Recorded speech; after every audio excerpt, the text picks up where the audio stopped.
XM, he doesn't have anything like a bottle out yet. And it looks as though he's not really looking to pick one up anytime soon. No, in fact, James will bring it up for him. So they knew the clockwork was waiting. And now, they'll chase him down, see if they can get a kill on this clock. No dream coil yet. Bounties are going to come up. XM going to make a chase now with a nice fisher block from James. Hello.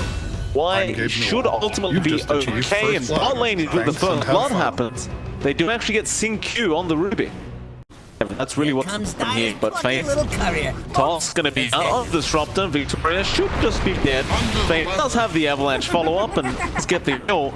It's not quite what he wanted though. But he has to be a little bit cautious about blinking in like that. Counterspell going to be activated, but Faith is going to get the Avalanche toss, and Ehome a bit overly confident to blink into Faith Beyond like that, and Faith just bottled up and got the mana to get the Avalanche toss.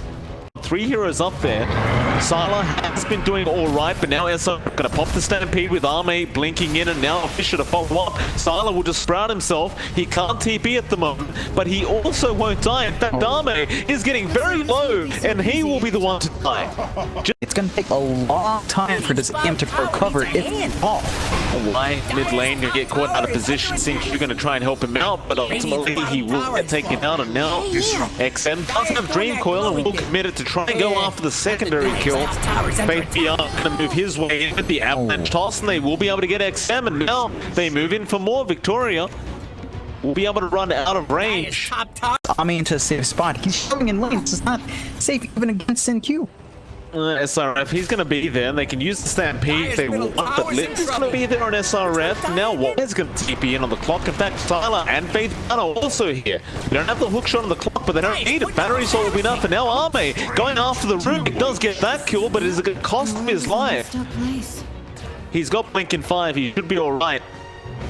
Came down that much, then you're just going to continue to bleed this cultivate. 7k lead now for Ehome. They do commit to Wido. Yeah, but why doesn't really care about dying? He's got the answers here, Ehome. Not under any pressure. It's 6-6, even on a kill board. But the farm is such a different story, and you can see Ehome, they feel confident they're smoked up. Well, they just got the Echo Saber up on Faith Beyond. They want to get a nice surprise reveal going. Sing-Q is going to get lifted into an Avalanche toss, and Sing-Q will finish the job off himself, and even bot lane. James just stuck around too long. Why was there with the battery assault? And a lot of towers here, and they're trying to trade, but once that tier 1's gone, all control, Ehome's going to start invading that jungle even more. Hook shot.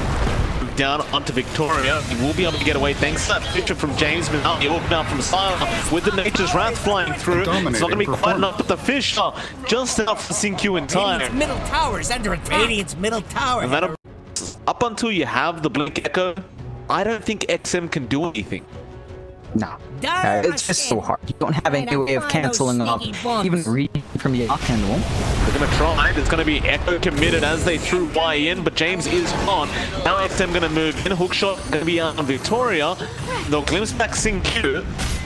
Faith sticking around. Probably can't help Sing-Q. They just find a double on XM. Thanks for playing Dota 2. Now the Dream Ball, Faith Beyond will be a much bigger kill if they can afford to get. SRF, he'll get sprouted up, and Faith does break the link and try to make a run for it. Avalanche going to be out, and Faith Beyond actually going to toss SRF into the neutral creeps. And now Sylar's the one in trouble.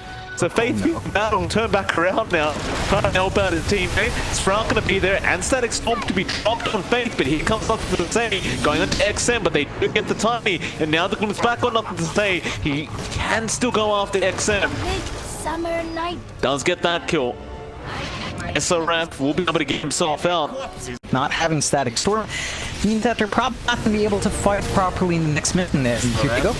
And Battery Assault Cog's going to be there on the Centaur. He can try to get himself out, but no, he won't even bother the Stampede. Now Victoria going to get caught out on Ehome. Starting to really run over the side of Cdec, because even James getting caught out. Now he will go for the TP play. Y does not have the hook shot. Pinging him out. It seems that they do want to try and rotate. They are pinging him out. It seems that they do want to try and rotate down and see. It seems that they do want to try and rotate down and see if they can pick off this AM. It's only really going to be Y here. Oh, he blinked right into him. Now the shot's going to be out with the Cogs pushback into Faith Beyond. He gets the avalanche toss. They're the unstoppable. Sun does land and he will go down. Radiant's middle But even Sile now has a Bloodthorn up. And they're going. Faith Beyond. Avalanche toss going to be out on Arme. Gets tossed back into the Disruptor, but they don't have any further lockdown. But no Arme. He goes back in. He does get lifted up, and now he gets bashed in the first hit. Oh, how unlucky can you get? I'm just actually trying to fog himself out of vision. He's been doing this all game where he just places casual trees to get himself a bit of fog of war. And even now, like, the orb will get vision of the tiny, but ultimately, no, he's going to get static stormed. Can he actually get through his HP? Q going to get the lift off on XM. Hook shot, Y won't land, but avalanche toss is going to be there. Faith is doing a lot of damage. Neko is going to be good, but there's no follow-up. It's a big echo, but they're just so far ahead now. It just seemingly did nothing. Oh man, that is the best team fight they could have hoped for as well. That was a pretty clean initiation, all things considered. Ehome with a 21k lead. One Ehome just looking to finish a very dominant victory if they can. That'll be 2 lanes of racks, 1 left, but they do need to take a top tier 2 tower first. And now, not to say, no, rather Y will get glimpsed back. Do they want to save the clockwork? It looks like they do want to try. Y will be fine, and now not to say does get the pixel off onto SR. They'll get the Centaur kill. And now Q gets flipped onto XM. He should be just fine. They are kind of considering going back in. Not to say, oh wait, just will expire. This is dangerous timing. Y gets a hook shot onto XM again. They're trying to go onto the arc. Dream call out. They do at least get Y, but now XM going down, and the Echo not really doing much at all. In fact, they are going to lose another, and yeah, Victoria probably going to die. They've called the GG. Hello, this is Avalanche toss from Faith Beyond just to really rub it in. Double. That is a very, very dominant game 1 from the side of... Oh yeah. Take it all